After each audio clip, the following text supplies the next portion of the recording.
আজ আমরা যাত্রা করব যুক্তরাজ্যের এক চাঞ্চল্যকর কাহিনীতে, যা ইতিহাসে দ্য গ্রেট ট্রেন রবারি নামে খ্যাত।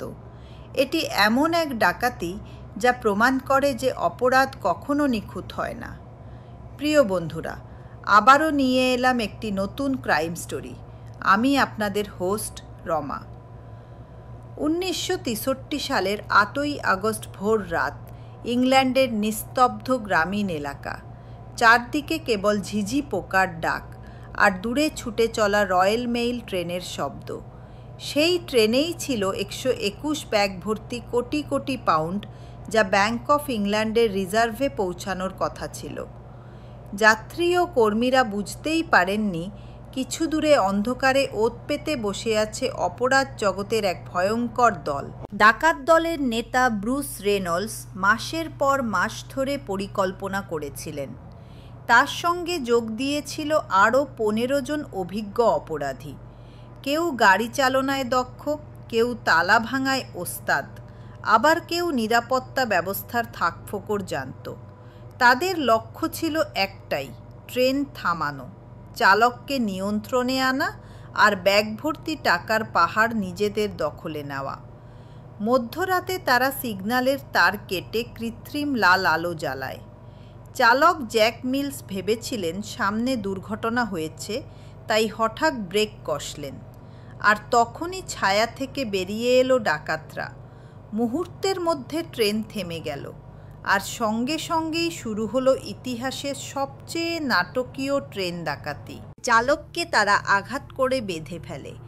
এরপর দলে দলে ঢুকে পড়ে মেইলকারে। 30 মিনিটেরও কম সময়ে ব্যাগের পর ব্যাগ নামানো হলো 2.6 মিলিয়ন পাউন্ড নগদ অর্থ। এত টাকা একসঙ্গে লুট হওয়া সেই সময়ে ছিল অকল্পনীয়। ডাকাতরা দৌড়ে পালিয়ে গেল তাদের গোপন আস্তানায়, একটি নির্জন খামারে, যেখানে তারা ভেবেছিল নিরাপদে টাকার ভাগাভাগি করবে। কিন্তু ভাগ্যের পরিহাস এখানেই। অতি আত্মবিশ্বাস ও অসতর্কতা তাদের সর্বনাশ ডেকে আনে। খামারে তারা ফেলে যায় আঙুলের ছাপ, ফেলে যায় কিছু পোশাক, এমনকি খাবারের টুকরো। পুলিশের কাছে এগুলোই হয়ে ওঠে অমূল্য প্রমাণ। শুরু হলো ব্রিটিশ ইতিহাসের সবচেয়ে বড় ম্যানহান্ট। কয়েক সপ্তাহের মধ্যেই একে একে ধরা পড়ল অধিকাংশ ডাকাত। আদালতে বিচার শুরু হলে পুরো দেশ স্তম্ভিত হয়ে যায়। দীর্ঘ কারাদণ্ড পেলেন প্রায় সবাই। তবুও গল্প এখানেই শেষ নয়। দলের এক সদস্য রনি বিগস 1965 সালে অবিশ্বাস্য কৌশলে কারাগার থেকে পালিয়ে যায়। তিনি পালিয়ে যান ব্রাজিলে এবং দশকের পর দশক মিডিয়ার চোখে ফোল্ক হিরো হয়ে ওঠেন। সংবাদপত্রে তার পালানোর গল্প যেন আরও বেশি রহস্য ও রোমাঞ্চ যোগ করেছিল এই কাহিনীতে। অবশেষে 2001 সালে তিনি যুক্তরাজ্যে ফিরে আসেন এবং পুনরায় গ্রেফতার হন।